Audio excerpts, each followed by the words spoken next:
पूज्य गुरुदेव की सभी योजनाएं बड़ी सटीक रहती थीं। उसकी सूक्ष्म व्यवस्था के साथ स्थूल व्यवस्था भी सटीक रहती थी। उन्होंने जब ये तय कर लिया था 61 में आकर के 10 वर्ष में मुझे छोड़ना है मथुरा को, तो वहाँ की सारी व्यवस्थाएं ठीक से बनाने के लिए उन्होंने अपने तो व्यवस्था बनाना शुरू कर दिया था। जैसा कि बताया, तपोभूमि में लोग जीवनदानी आ गए थे और उनका काम ठीक चल पड़ा था। तो उनके सामने उन्होंने अपनी योजना आगे की रखी कि अब मुझे जाना है, तो मैं अब उसका ताना बाना अपने परिवार का भी बुन रहा हूँ। उस समय परिवार में गुरुदेव, वंदनीय माता जी, गुरुदेव की माता जी ताई जी और सतीश भैया और शैल बहन, ये 5 लोग थे। तो गुरुदेव ने कहा कि मैं जाऊंगा तब तक ताई जी तो शरीर छोड़ देंगे, सिधार जाएंगे, उनसे उनकी जिम्मेदारी समाप्त हो जाएगी। और चूंकि अब वंदनीय माता जी भी मथुरा में नहीं रहना चाहती, वो साथ में जाएंगी। और सतीश अखंड ज्योति संस्थान का काम संभालना चाहता है, तो इसकी शादी थोड़ा जल्दी कर देंगे। तो बहू आएगी तो वंदनीय माता जी के साथ रह करके उसको घर का और ऑफिस का जो कुछ भी है सारा अनुभव हो जाएगा, तो ये क्रम चल पड़ेगा। और शैलों की शादी में चलते चलते करूँगा। और वही व्यवस्था उन्होंने बनाई। वंदनीय माता जी ने भी जब कह दिया था कि अब आप नहीं रहेंगे तो मैं भी मथुरा में नहीं रहूँगी, उनके मातृ हृदय के लिए ये भारी तो था। लगभग किशोरावस्था में बच्चों को छोड़ करके एकदम चले जाना, लेकिन उनके लिए कर्तव्य प्राथमिक था। तो उन्हें निर्णय ले लिया। तो गुरुदेव ने 68-69 में ही हरिद्वार में शांति कुंज की ज़मीन खरीद ली। 1.5 एकड़ ज़मीन ली थी, गेट नंबर 1 से लेकर के और ऋषि क्षेत्र जो नाला है वहाँ तक 1.5 एकड़ ज़मीन ली थी। और वहाँ निर्माण का काम चल पड़ा था। तो आगे कुआं था, उसके बगल में एक कोठरी बनवा ली थी जिसमें निर्माण वाले आए जाए रहें। तो गुरुदेव आते थे रात में, वो भी उसी कोठरी में ठहर जाते थे। और आगे जो ऑफिस वाला क्रम है उसमें ऊपर के उसमें माता जी का तंत्र था, वो देवकन्या रहेंगी, उनका जप होगा। और नीचे जो लोग आते रहेंगे परिजन, उनके ठहरने की व्यवस्था हो जाएगी। तो इस तरह से शांति कुंज की व्यवस्था भी उन्होंने साथ साथ बनाना शुरू कर दी थी। अब चूंकि जाना निश्चित था, तो उन्होंने कहा कि ठीक है, लोगों को सूचित कर दिया कि विदाई सम्मेलन शुरू कर दिए थे, छोटे छोटे विदाई सत्र, मिलन सत्र कहा था। तो 5-5 दिन के सत्र थे। लोगों से कहा था आचार्य जी जाएंगे, उसके पहले आके मिल जाओ। तो उसमें उन्हें जैसा जिसको अपनी ऊर्जा देने से ले मार्गदर्शन देने का क्रम था, 5-5 दिन के सत्र चलते रहे। फिर क्षेत्र से मांग आई कि वहाँ तो बहुत लोग आ भी नहीं सकते, तो भूमि की स्थान भी छोटा है, तो क्षेत्र के कुछ कार्यक्रम बना लिए जाएं। तो गुरुदेव ने कहा ठीक है, कुछ बड़े कार्यक्रम कर लिए जाएं क्षेत्र में। ठीक है।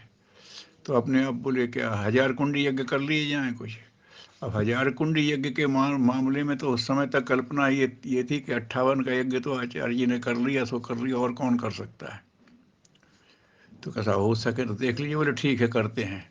तो उस समय 5 प्रांतों में अपने अभियान की पकड़ अच्छी थी। तो उन्होंने कहा उत्तर प्रदेश, मध्य प्रदेश, गुजरात, राजस्थान और बिहार। तो उत्तर प्रदेश में बहराइच, मध्य प्रदेश में महासमुंद, छत्तीसगढ़ मिला हुआ था उसके साथ, गुजरात में पोरबंदर, राजस्थान में कोटा और बिहार में टाटानगर। बिहार और झारखंड मिला हुआ था, तो टाटानगर। ऐसे 5 स्थानों का तय हुआ। गुरुदेव ने 5 में अपने जो उस समय के सक्रिय परिजन थे उनको सूचना दे दी कि तुम लोगों को 1000 कुंडी यज्ञ करना है। उसकी अवधि बता दी कि तुम इस अवधि में करोगे, तुम इस अवधि में करोगे। अब 1000 कुंडी यज्ञ उन्हें करना कोई सोच भी नहीं सकते थे। तो लोगों के मन में असमंजस हुआ, घबराहट भी हुई। गुरुदेव ने कहा तो करना है। तो गुरुदेव से अपनी शंका कहने आए तो गुरुदेव ने बड़ी सरलता से उनसे पूछा, बेटा ये बताओ, तुम्हें अपने भगवान पर भरोसा है? बोले साहब है। बोले तुम्हें अपने गुरु पर भरोसा है? बोले हाँ वो भी है साहब। बोले इन्हीं दो भरोसों से मेरा यज्ञ हो गया था, और यही दो भरोसे हैं तुम्हारे, तो तुम्हारा भी यज्ञ हो जाएगा। जाओ, हम समय समय पर तुम्हें सूचना भेजते रहेंगे, तुम करते रहना। और जैसा कि कहा कि उनकी स्थूल व्यवस्था भी सटीक रहती थी, तो उन्होंने पूरा एक प्लान बनाया, मास्टर प्लान। उसके हिसाब से हर महीने निर्देश पत्र ज्ञाना, प्रचार पत्रक यहीं से छपवा करके उनको भेजना, ऐसा करके कहाँ कहाँ क्या करना है, साधना कैसे करना है, व्यवस्था कैसे जुटाना, इत्यादि इत्यादि। वो निर्देश भी जाते रहे और उनका अपना शक्ति संचार भी होता रहा। और वो पांचों यज्ञ ऐसे शानदार ढंग से हुए, क्षेत्र को लोगों को कल्पना नहीं थी। गुरुदेव सभी में गए, एक आदमी वंदनीय माता जी भी गई थी। तो वो सारा क्रम पूरा हो गया। और फिर सोचा कि जो लोग नहीं आ पाए, विदाई सम्मेलन कर लिया जाए, यही तय हुआ। क्योंकि तिथि तो निश्चित है, तो लोग अनगढ़ ढंग से आए तो उसे व्यवस्थित किया जाए, तो फिर विदाई सम्मेलन की व्यवस्था बन गई। और घोषणा कर दी गई कि सीमित लोग आए, और सीमित लोग आए भी। 1000 कुंडी यज्ञ की तरह भीड़ नहीं लगी, सिर्फ कार्यकर्ताओं को बुलाया था, वो अनुशासन रहा। और उसमें परम पूज्य गुरुदेव ने अपनी बात भी कही, आगे की योजना भी बता दी। और गायत्री तपोहोम की व्यवस्था में कोई अनगढ़ हस्तक्षेप न करें, व्यक्तियों में कोई दुष्प्रवृत्तियां न पनपें, इसलिए उन्होंने 7